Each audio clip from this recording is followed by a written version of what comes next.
अस्सलाम वालेकुम friends, welcome back to Top Smarties drama serial Shikwa, जिसकी अब हम आपसे एंड तक एक एक सीन को डिस्कस करते हुए मुकम्मल एपिसोड्स का रिव्यू करेंगे, उनकी स्टोरी बताएंगे आपको। लेकिन फ्रेंड्स, जो ज़रा हल्के दिल के लोग हैं वो ये स्टोरी मत देखिएगा, और मैं तो कहती हूँ वो आगे से ड्रामा भी मत देखिए, क्योंकि ड्रामे में इतना कुछ होने वाला है कि वाकई दिल तोड़ कर रख देगा। लेकिन हल्के दिल लोगों को, नरम मिजाज लोगों को ये ड्रामा अब नहीं देखना चाहिए, ये रिव्यू अब नहीं देखना चाहिए। सानिया और Zaroon best couple, make for each other, दोनों किस तरह से मिले और अब सानिया की ज़िंदगी क्या से क्या हो गई। बहुत ही सैड स्टोरी है इस ड्रामे की। छोटी सी गलतफहमी से ड्रामा कहाँ से कहाँ चला गया। अब यहाँ पर क्या ही बात थी कि कंगन की छोटी सी बात थी। अगर सबके सामने कंगन की बात को डिस्कस किया जाता, ज़रून के सामने किया जाता, तो वो ज़रूर बताता कि कंगन तो उसे किरण ने दिए थे और उसने ही सानिया को दिए। लेकिन हर बात पर पर्दा रखा गया, क्योंकि यहाँ पर ड्रामे को एक नया मोड़ जो देना था, तो एक गलतफहमी पैदा करना बहुत ज़रूरी था। इसलिए कुछ भी क्लियरली सामने नहीं आया। जब यहाँ पर लाइबा और आमना बेगम ने सानिया पर इल्ज़ामात लगाए कि उसके फसी के साथ ताल्लुकात क्यों हैं, दोस्ती क्यों है, तो वो फसी को मिलने बुलाती है और उसे रिक्वेस्ट करती है कि मेरे से दूर हो जाओ, मुझे तो ज़िंदगी पहले ही बड़े इम्तिहानों से गुजार रही है, ऐसे में तुम भला मेरे साथ ऐसे करके क्या ही हासिल कर लोगे। अब फसी शातिर दिमाग, जब उसे सानिया ने बुलाया तो उसने भी किरण से कह दिया कि वक्त पर लाइबा को वहाँ पर ले आना। तो किरण फिर ऐसा ही करती है। लाइबा ने जब रेस्टोरेंट में फसी और सानिया को साथ में देखा तो जाहिर सी बात है गलतफहमियाँ यकीन में बदल गई। अब यहाँ पर लाइबा गुस्से के आलम में घर आई, अपने भाई को झंझोड़ने लगा, उसके ज़मीर को झंझोड़ने लगी कि आपकी बीवी क्या गुल खिला रही है, उसके लिए आप काफ़ी नहीं हैं। क्या आपको इस बारे में कुछ मालूम भी है? आप तो दूसरी शादी करके भी इन्हीं के ग़ुलाम हैं, लेकिन ये तो शादी के बगैर क्या कुछ नहीं कर रही।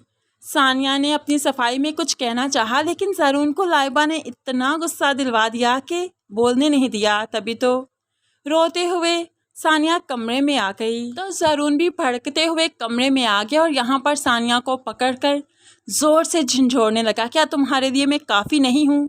मैंने कितनी मोहब्बत की, कितनी इज्जत की तुम्हारी।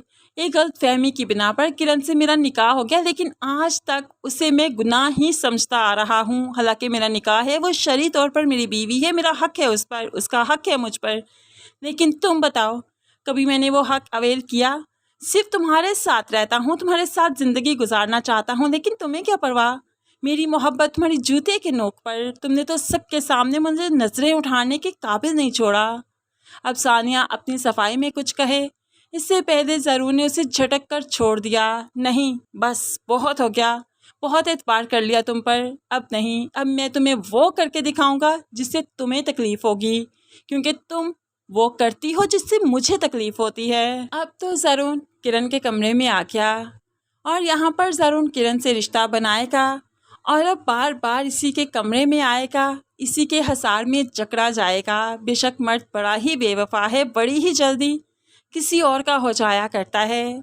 एक तरफ सानिया तड़प रही है, पूरी रात उसने तड़पते हुए रोते हुए गुजारती, एक एक लम्हे को सोच रही है कि वो दोनों क्या कर रहे होंगे। और दूसरी तरफ ज़रून इतना बेहिस हो चुका है, उसे कोई परवाह नहीं। गुस्से की आलम में वो किरण के साथ हर रिश्ता बना लेता है और उसका मकसद यही है कि सानिया को अजियत पहुँचे, उसे तकलीफ़ पहुँचे। सानिया सुबह उठते ही तैयार श्यार होकर फिर हिम्मत करते हुए कमरे से बाहर निकली, तो यहाँ पर किरण सानिया पर हंसने लगी, उसका मजाक उड़ाने लगी, जो कि सानिया अब बर्दाश्त नहीं कर पा रही। वो तो टूट चुकी है, बिखर चुकी है। ज़रून की मोहब्बत का एक मान ही तो था, जो रेज़ा रेज़ा हो गया, तो भला अब जीने का क्या ही फ़ायदा। ज़रून बस एक ही रात उसे नहीं तड़पाया, ज़रून ने हर रात उसे तड़पाएगा, हर दिन उसे तड़पाएगा।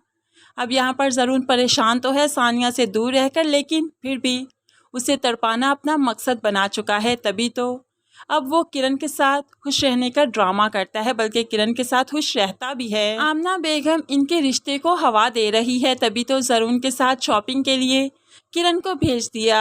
आज जरून ने मुंह दिखाई में किरण को गिफ्ट लेकर देना था, जो एक बड़ी सी गाड़ी लेकर दी। किरण के तो पाँव ज़मीन पर नहीं टिक रहे क्योंकि जरून अब उसे हनीमून पर भी लेकर जाएगा, और ये सब भी आमना बेगम की वजह से। अब हनीमून पर गए, काफ़ी दिन गुजार कर आए, और जाहिर सी बात है अब किरण उम्मीद से हो गई। काफ़ी दिन के बाद जो वापस आए तो सानिया तो अब एक जिंदा लाश बन चुकी है जो सिर्फ सांस दे रही है। अब सानिया सिर्फ चुप रहती है, खाली आंखों से सबको देखती है, कोई गिला कोई शिकवा किसी से नहीं करती, क्योंकि ज़रून ही तो था जो उसके गिले उसके शिकवे सुना करता था। लेकिन वो मान भी टूट गया तो भला किससे करे, कौन है यहाँ पर उसका अपना। वो तो बस हर वक्त चुप ही रहती है, और किरण उसके सामने अपने हनीमून की बातें करते हुए, ज़रून की बातें करते हुए उसे और तड़पाती है, उसे जेलस करती है, उसका दिल और भी रेजा रेजा कर देती है। लेकिन हालात हर वक्त एक से नहीं चलते। अब यहाँ पर किरण की प्रेगनेंसी में चोर हो चुकी है। किरण अब आखिरी वक्त तक पहुँच चुकी है जब वो बच्चा डिलीवर करेगी। तो जाहिर सी बात है यहाँ पर बच्चा डिलीवर करते हुए एक औरत ज़िंदगी और मौत के बीच होती है। किरण जो कि बच्चा डिलीवर नहीं कर पाएगी, बच्चा डिलीवर करने से पहले उसकी तबीयत इतनी ख़राब हो जाएगी कि उसकी मौत होनी है, और वो ये सब कुछ जान चुकी है। इसलिए सानिया के बारे में सब कुछ सच बताना बहुत ज़रूरी है, वरना ये बोझ देकर वो इस दुनिया से रुखसत नहीं हो सकती। सानिया के साथ जो कुछ किया सब वो बताएगी, फंसी की हकीकत भी खोलेगी, जिसकी वजह से सानिया की ज़िंदगी इतनी बदल गई। उन कंगन की हकीकत भी खोलेगी, जिसके बाद ज़रून सानिया से नज़रें मिलाने के काबिल नहीं रहेगा। बच्चा तो इस दुनिया में आ जाएगा, किरण इस दुनिया में नहीं रहेगी, और उसके बाद ज़रून को फंसी से भी नफ़रत हो जाएगी। अब यहाँ पर सानिया को क्या ज़रून को माफ़ करना चाहिए, क्योंकि ज़रून अब सानिया की तरफ कदम बढ़ाएगा, शर्मिंदा है, उससे माफ़ी मांगेगा। लेकिन फ्रेंड्स, आपको क्या लगता है, इस मकाम पर आकर सानिया को फिर से ज़रून के साथ वैसा ही हो जाना चाहिए? क्या उसको माफ़ कर देना चाहिए, सब कुछ भूल जाना चाहिए, हर ज़्यादती भूल जानी चाहिए? क्या कहते हैं आप इस बारे में? वैसे फ्रेंड्स, देखा जाए तो हमारी पाकिस्तानी लड़कियां ऐसा ही किया करती हैं। मर्द कुछ भी कर ले, मोहब्बत के दो बोल बोल ले, सॉरी कर दे, तो लड़की वहीं पर पिघल जाती है। अपना घर बचाने की खातिर बेचारी फिर से कंप्रोमाइज़ कर ही लेती है। आपको क्या लगता है, सानिया को ज़रून के साथ कंप्रोमाइज़ कर लेना चाहिए एंड में या नहीं? ज़रूर कमेंट्स में अपनी कीमती राय का इजहार कीजिएगा। आपको ये रिव्यू कैसा लगा? क्या ड्रामा इतना सैड हो जाने के बाद भी आप कंटिन्यू करेंगे, इसको देखते रहेंगे या स्किप कर देंगे? ज़रूर कमेंट्स में बताइएगा। मज़ीद वीडियोस के लिए चैनल को सब्सक्राइब करके साथ ही बेल नोटिफिकेशन ज़रूर प्रेस कर लीजिए, ताकि आने वाली हर वीडियो बहुत आसानी से देख सकें। दुआ में याद रखिएगा, अपना बहुत सारा ख्याल रखिएगा। नई वीडियो तक के लिए अल्लाह हाफिज़।